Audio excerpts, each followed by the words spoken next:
To the presidential race, where the battle over mail-in voting is heating up. President Trump threatening the potential funding for the Postal Service. And ABC's Rachel Scott is in Bedminster, New Jersey, where the president is spending the weekend. Rachel, good morning. Whit, good morning. Yes, and now a dire warning from the U.S. Postal Service 80 days out from Election Day, telling some states that their deadlines are just too tight and that they might not be able to handle the surge in mail-in voting. This morning, the U.S. Postal Service sounding the alarm, telling more than 20 states mail-in ballots might not be returned by mail in time to be counted. That warning comes as more states expand mail-in voting during the pandemic. New Jersey, the latest to announce that all 6.2 million of its residents will receive a ballot in their mailbox. Today, we are announcing that the November 3rd general election will be held overwhelmingly through vote by mail. Every vote should be safe, every vote should be secure, and every vote should count.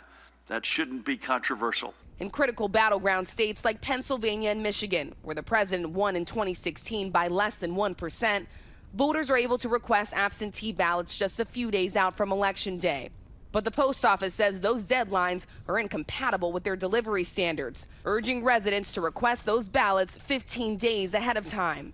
For months, the president has railed against mail-in voting. This election will be the most rigged election in history if that happens. Without evidence, claiming it leads to voter fraud, and even threatening to block funding for the post office until Democrats agree to his demands for a coronavirus relief bill. Would you be willing to accept the $25 billion for the Postal Service, including the $3.5 billion to Sure, if they give us voting? what we want. And it's not what I want, it's what the American people want. His rival Joe Biden tweeting, voting by mail is safe and secure. Take it from the president, who just requested his mail-in ballot for the Florida primary on Tuesday. And former President Barack Obama digging in, tweeting the Trump administration is more concerned with suppressing the vote than suppressing a virus.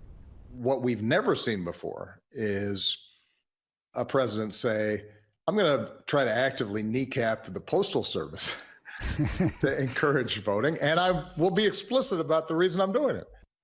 We'll be hearing a lot more about this in the coming days. But Rachel Scott, now that I have you here, I do want to transition to another topic that's getting a lot of attention, and that's the viral app TikTok. Overnight, the president doubled down, ordering TikTok's Chinese parent company to sell its U.S. assets within 90 days.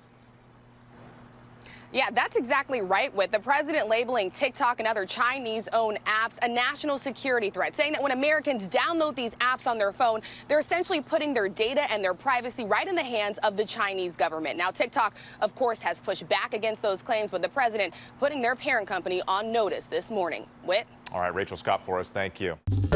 Well, hey there, GMA fans. Robin Roberts here. Thanks for checking out our YouTube channel. Lots of great stuff here. So go on, click the subscribe button right over here to get more of awesome videos and content from GMA every day, anytime. We thank you for watching, and we'll see you in the morning on GMA.